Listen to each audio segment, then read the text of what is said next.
सभी को जय मसीह की। आशा रखती हूँ कि आप सभी स्वस्थ एवं सुरक्षित हैं। आज के इस वीडियो में आपका स्वागत है। आज हम उत्पत्ति अध्याय 14 सीखने वाले हैं। इससे पहले हमने उत्पत्ति अध्याय 1 से लेकर अध्याय 13 तक के सारे चैप्टर्स कवर कर लिए और साथ ही बाइबल का ओवरव्यू भी डिस्कस किया है। आज की इस वीडियो में हम देखेंगे कि अब्राम लूत को छुड़ाता है। कहाँ से, कैसे, क्या होता है, ये सब हम देखेंगे। तो यहाँ लिखा है कि शिनार के राजा अमरापेल, शिनार जगह का नाम है, राजा कौन है? अमरापेल। और एलासार के राजा अर्योक और इलाम के राजा कदोर्लाओमेर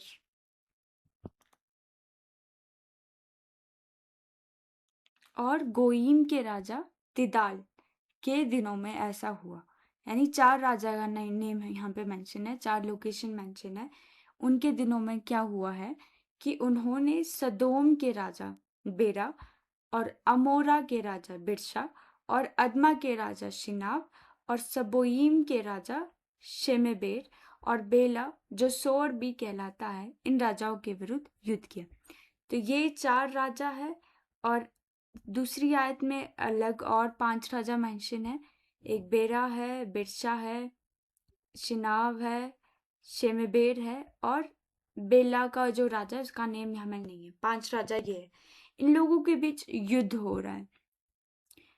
तो इन 5 ने सिदीम नाम तराई में जो खारे ताल के पास है एका किया, जिसको आज हम डेथ सी बोलते हैं। मॉडर्न इजराइल के साउथ पार्ट में ये सिदीम नाम की तराई है जहाँ पे इन लोगों के बीच में युद्ध होता है। युद्ध क्यों होता है? 12 वर्ष तक तो ये कदोर्लाओमेर के अधीन रहे, पर 13वें वर्ष में उसके विरुद्ध उठे। तो पहले के समय में ऐसा होता था कि एक राजा के अधीन जो देश है, जो एरियाज है, वो उस राजा को कर देते थे।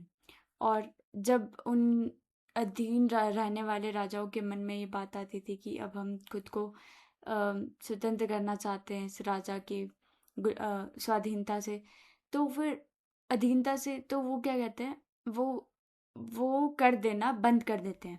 और जब वो कर देना बंद कर देते हैं तो राजा, जो मेन राजा होता है, वो उनके विरुद्ध चढ़ाई करता है और उनको मजबूर करता है कि दोबारा से वो टैक्स या फिर कर देना शुरू कर दे। तो यहाँ भी कुछ ऐसा ही हुआ। ये जो राजा, 5 राजा दूसरी आयत में हमने पढ़े, ये इस राजा कदोर्लाओमेर के अधीन थे। ये मेन राजा जिसके अधीनता में पहली आयत में जो हमने राजा पढ़े, वो उसके साथ जो है एक कह सकते हैं कि दल बना रहे, ग्रुप बना रहे और ग्रुप में अटैक कर रहे। तो यहाँ पे इन्होंने उसके अधीनता में रहने से अस्वीकार कर दिया, जिसकी वजह से ये कदोर्लाओमेर और इसके साथ जो बाकी राजा पहली आयत में मेंशन है, ये अब अटैक कर रहे हैं दूसरी आयत के राजाओं पे।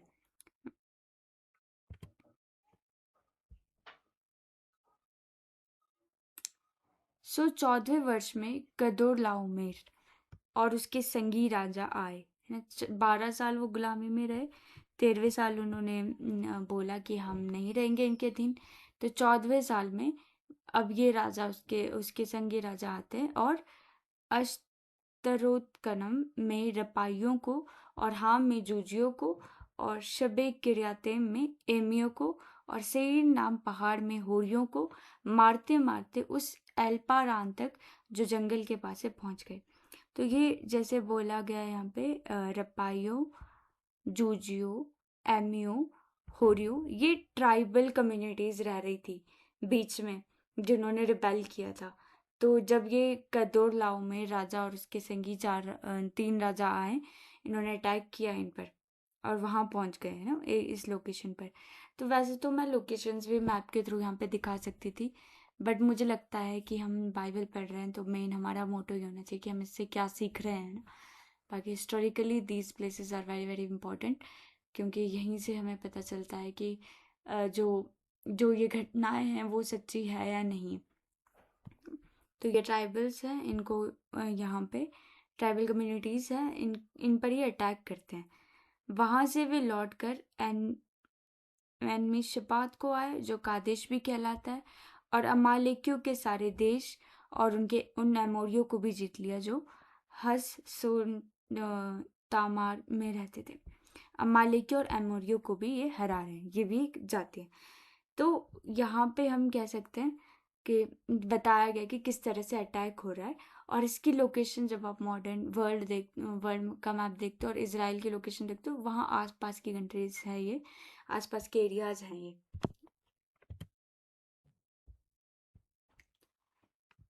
आगे लिखा है, तब सदोम, अमोरा, अदमा, सोइम और बेला, जो सोअर भी कहलाता है, इनके राजा निकले और सिदीम नाम तराई में उनके साथ युद्ध के लिए पांति बांधी। जब इन राजाओं ने देखा कि ट्राइबल कम्युनिटीज पर अटैक किया जा रहा है, तो ये लोग राजा भी आ गए कि अब हम भी फायदा उठाए और हम मिल करके उस राजा को, जो कदुरलाओमेर राजा है, इसको और इसके साथियों को हराए।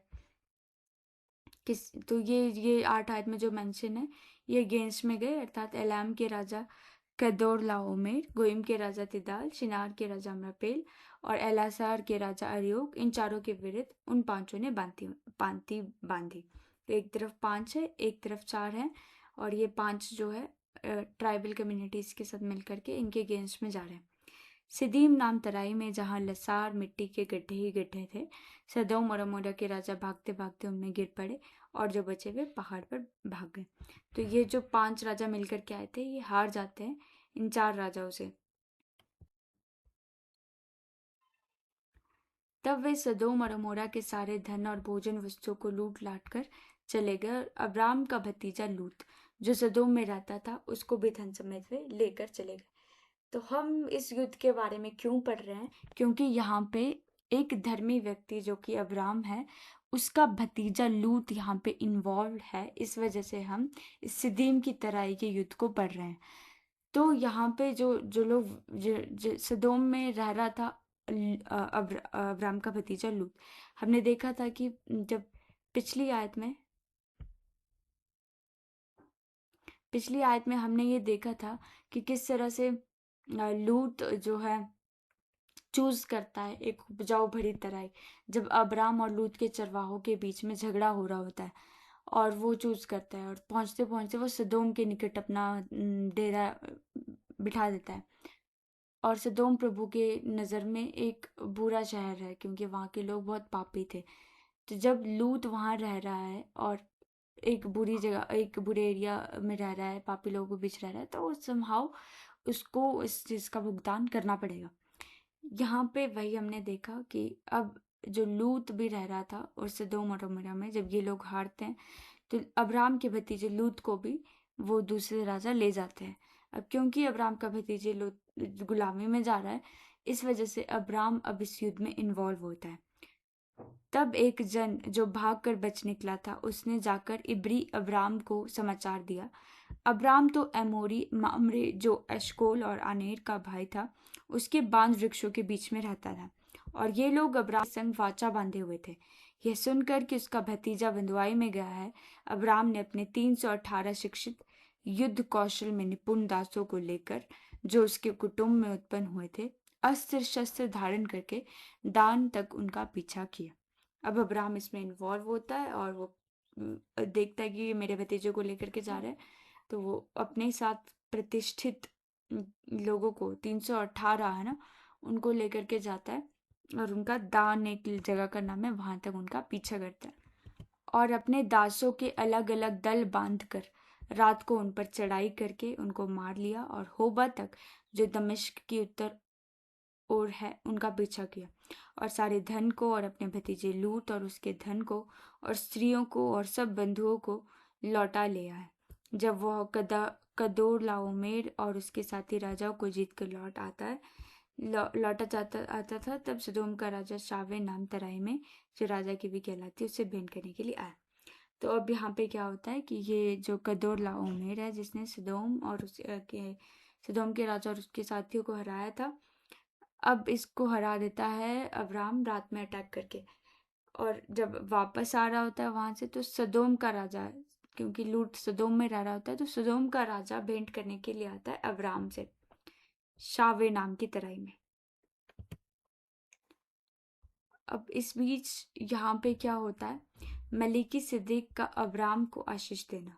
जब शालेम का राजा मेलकी सिद्दीक, जो परम प्रधान ईश्वर का याजक था, रोटी और दाखमधु ले आया और उसने अब्राम को यह आशीर्वाद दिया कि परम प्रधान ईश्वर की ओर से जो आकाश और पृथ्वी का अधिकारी है, तू धन्य है और धन्य है परम प्रधान ईश्वर जिसने तेरे द्रोहियों को तेरे वश में कर दिया है। तब अब्राम ने उसको सबका दशमांश दिया। अब शालेम जो है, शालेम मतलब शांति का राजा। शालेम यरूशलेम का पुराना नेम है। और मलिकी सिद्दीक जो राजा है, इसके ना तो हमें पिता के बारे में पता है ना वंश के बारे में पता है। जब हम इब्रानियों की पुस्तक उसका 7 अध्याय पढ़ते हैं तो वहाँ पे हमें काफ़ी डिटेल मिलती है। और कुछ लोग इसे कहते हैं कि प्रभु यीशु मसीह के प्रभु यीशु मसीह ही थे जो इस रूप में आए थे वहाँ पे। और कुछ लोग ऐसा नहीं भी मानते हैं। तो जो भी बात है, ये नॉर्मल नहीं था। और प्रभु यीशु मसीह को भी कहा गया कि मलीक सिद्दीक की पद पर वो एक महायाजक है जैसे ये थे। खैर, ये वाली बात आपको आगे तब ज़्यादा समझ आएगी जब आप समझोगे कि प्रभु ने कैसे हारून का अभिषेक किया था, महायाजक के पद के लिए लेवी वंश को चुना था। तब समझ आएगा कि मलीकी सिद्दीक कैसे वहाँ से डिफरेंट था। इसको हम आगे ज़रूर डिटेल में डिस्कस करेंगे। लेकिन यहाँ हम देखते हैं कि मलीकी सिद्दीक यदि अगर प्रभु यीशु मसीह का रूप थे तो उन्होंने आकर के रोटी और दाखमधु ले आए, यानी कि प्रभु भोज किया। और उसने अब्राहम को यह आशीर्वाद दिया कि परम प्रधान ईश्वर की ओर से तो वो धन्य है। तो यहाँ अब्राहम को ये बताया कि ये जो विक्ट्री तुझे मिली है ये अकेले तेरे बस की नहीं थी, परमेश्वर तेरे साथ है इसलिए तू जीत पाया। And this was important thing that Abraham have to learn, needed to learn. तो और धन्य है परम प्रधान ईश्वर जिसने तेरे द्रोहियों को तेरे वश में कर दिया है। तब अब्राहम ने उसको सबका दशमांश दिया। अब यहाँ दशमांश भी देता है।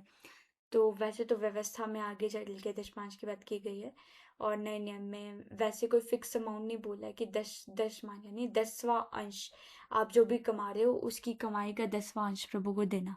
तो ऐसे फिक्स नहीं है, पर हाँ, हम अगर प्रभु को देने के लिए शुरुआत करना चाहते हैं तो 10वें अंश से शुरुआत कर सकते हैं और आगे चल करके इस हिस्से को बढ़ा सकते हैं कि 20%, 30% ऐसे करके। तो अब्राहम के साथ दाखमधु और रोटी का यानी प्रभु भोज लिया। उसे बताया कि उसकी विक्ट्री प्रभु की ओर से थी और उस प्रभु की ओर से वो धन्य है। और अब्राहम ने मलीकी सिद्दीक को दशमांश दिया।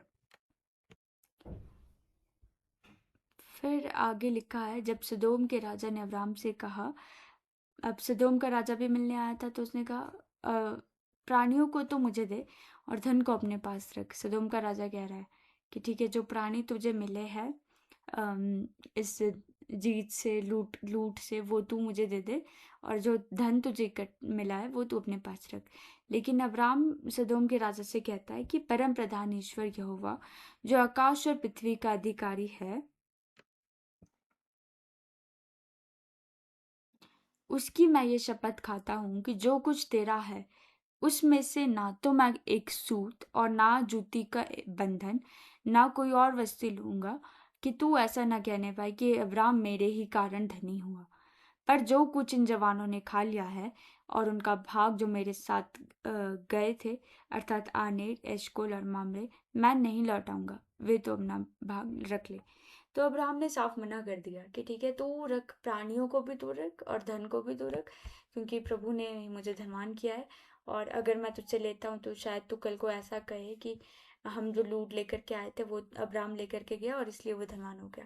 तो उसने बोला कि नहीं, पर जितना मेरे सैनिकों ने खा लिया है, खाना पीना जो भी है और जो उन्होंने रख लिया है, वो हम रख लेते हैं, वो उनका हिस्सा है, पर मैं तुझसे कुछ नहीं लूँगा।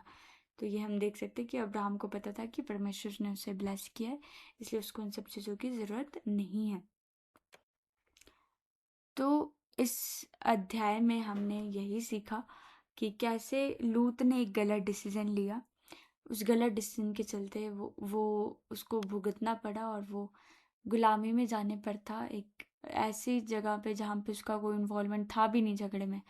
लेकिन उसकी गलती यही थी कि उसने गलत लोकेशन चूज़ की, पापियों के बीच में वो रह रहा था, तो उसका भुगतान उसको करना था। लेकिन अब्राहम ने, जो कि धर्मी व्यक्ति है, उसको बचाया और साथ ही हम देखते हैं अब्राहम ने दशमांश दिया मलिकिसिदक राजा को, जो प्रभु यीशु मसीह का एक रूप कुछ लोग कहते हैं कि थे, और साथ ही उनके साथ प्रभु भोज किया, और उन्होंने चिताया कि जो कुछ भी है वो परमेश्वर की ओर से है। आज हमें भी इस बात का ध्यान रखना है कि हम जहाँ भी है, जो कुछ भी कर रहे हैं, वो प्रभु की ओर से हैं। प्रभु ने हमें ब्लेस किया है, तभी हम यहाँ तक पहुँचे हैं। प्रभु के उपकार को हमें नहीं भूलना है, और आगे भी हम अब्राहम और लूत के जीवन से काफ़ी कुछ सीखने वाले हैं। हम ज़रूर सीखते रहेंगे, और इसी तरह से आप बने रहे। आपके मन में प्रभु ने ये बात डाली है कि आप प्रभु के राज्य की खोज करें, तो फिर अपने आप को डिमोटिवेट होने मत दीजिए, कंटिन्यू रखिए, क्योंकि धन्य वे है जिन्होंने बिना देखे विश्वास किया। धन्य वे है जो प्रभु के राज्य की भूख और प्यास रखते हैं, और प्रभु उनको तृप्त करेंगे। तो प्रभु इस वचन के द्वारा आपको आशीष दें। कुछ गलत कहा हो तो आप मुझे करेक्ट कर सकते हैं। सभी को जय मसीह की।